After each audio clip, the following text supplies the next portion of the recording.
Right, so, just got back from the comic book shop, so gonna just get straight into it with the whole showing off the books that I got. Much smaller than recent ones. This is probably gonna be what I'm gonna try and keep it to. Possibly like a couple more, but I don't want to be going in getting 16 books at a time, because that means I can only really afford to do it as a monthly thing when I want to really try and keep up with the books, not only for the channel, because if I'm talking about a book that's a month old, then all of the interest and all of the people have already watched other people talk about that book before, although there are some books that I'm pretty sure I'm the only person that's reading, or the only person that's reading that's making content about it.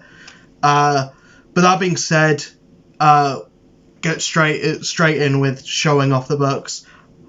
This is a haul video. If you want the reviews, they're going to be happening later on in the week. If you just want to see the books that I picked up, this is the video for you. These ones seem to do better. I don't know why. I would always prefer watching a review than a haul, but if I'm going to ask my audience to do anything, it's watch both. It helps me out.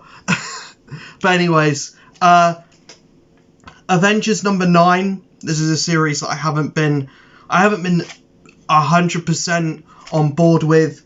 I just think the first arc was just okay. I feel like it went, it kind of wrapped up a bit too easily and a bit too quickly, and this seems to be doing the exact same thing, which isn't great. And maybe it's only because I'd read the first 7 issues so quickly together, or so, or basically like I read the first 7 issues one after the other. So maybe I've just got into, maybe that's why I'm sensing the repetition. If I was reading it monthly, then maybe I wouldn't feel as though it's so repetitive. So maybe the repetition may come to a halt now that I am spacing myself between Avengers books. But you never want to feel that when you're reading a series anyway, even if you are binge reading it. You don't want to feel like every issue is just the same.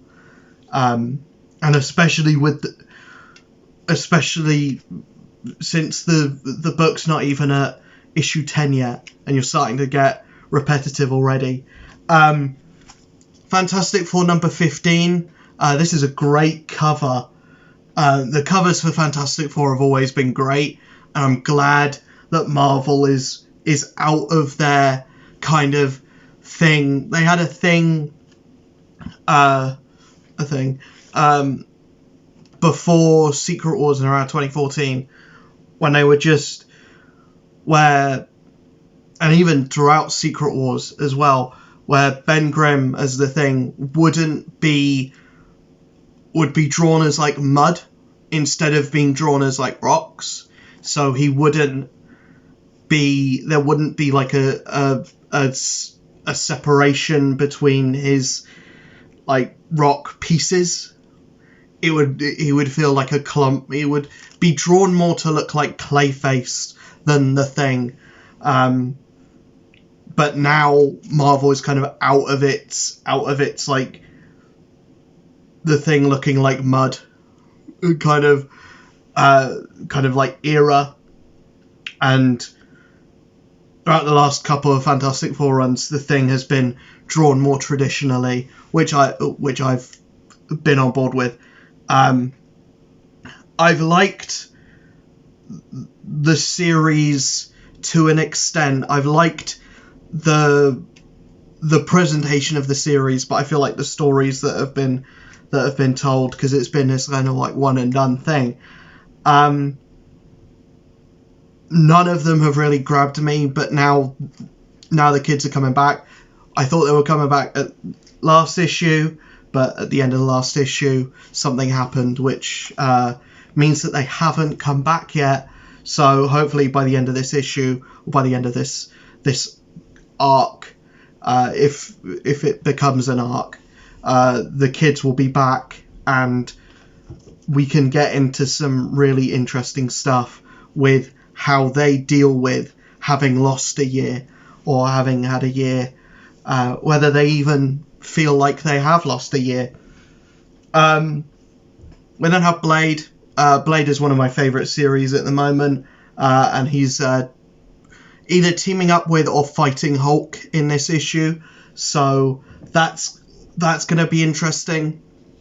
It's a team up we never really see that often, so I'm interested to give this one a read, because apparently Blade's getting new powers. I have no idea what that's all about, but I'm interested to see how that goes, and also it's another great cover as well. We then have Blue Beetle number 5, a series, again, another one of my favourites at the moment. Series that's been really good, going from strength to strength, and I hope this doesn't end at number 6. I hope this isn't a mini. I hope this is an ongoing, and I hope it goes for a long time, because Trujillo has really, or Trujillo, it's a double L, so it might be the E sound or the Y sound for it. I don't know. I did GCSE Spanish, but I got nothing from it. Most of it went over my head, but you know. So yeah, I'm excited to get into this, because I've been really enjoying the series so far. But I also hope that it doesn't end anytime soon. And speaking of, I hope it doesn't end anytime soon, probably the most exciting book of not only the week, but the month, and I'm getting to this late, and this is one of those things where I'm like, I don't want to get to books late, because I want to kind of talk about them during the height of their popularity. Probably way past that with this one. Ultimate Spider-Man number 1. I've already heard that it's very good. I've already seen some things floating around about this book. I haven't been spoiled massively on it yet, and I'm still very intrigued to get into this. Getting into Ultimate Spider-Man on the ground floor, an all new thing, an all new universe. Not too invested with how it branches off into the other parts of the Ultimate Universe. I don't know if they do an Ultimate Avengers or an Ultimates book. I don't know if I would read that. It's all down to seeing how that Black Panther book ends up being, because I'm kind of excited about that Black Panther book. I don't know where my head's at with that. I'm kind of interested, kind of not. I don't know what I'm talking about, actually. for a lot of this, I'm just like, I wasn't as excited about this until I saw the discourse about it, until I saw that a lot of people were singing this book's praises, and having not read Amazing for over a year, it's good to have some Spider-Man, even if it is completely different. And also the Black Panther book coming next month, I'm really excited for that as well. More excited for that than this, even, because I've been on because Black Panther is a character that I am currently caring about in the main Marvel universe, so I'm more excited to see the differences between what's going on in the main 616 and what's going to go on in the Ultimate Universe for Black Panther. Whereas with Spider-Man, I just want an excuse to read Spider-Man, and I want a good Spider-Man book. The fact that it's in an alternate universe, the fact that it is from the ground floor, the fact that it is just starting from the beginning again, but it's completely new. that's what excites me about it. It's not necessarily the fact that it's Ultimate Spider-Man. It could be an Amazing Spider-Man #1, just being good.